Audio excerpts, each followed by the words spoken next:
تسمعون، وأستغفر الله لي ولكم ولسائر المسلمين من كل ذنب فاستغفروه إنه هو الغفور الرحيم.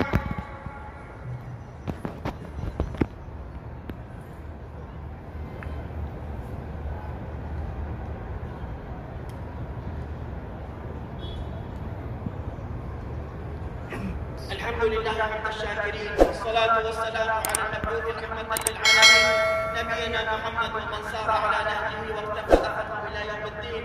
ثم أما بعد، أيها المسلمون، اعلموا أن عدوكم إبليس لما كان في رمضان خائب الآمال مأسورا يريد أن يأخذ منكم ثأره بجعل الأعمال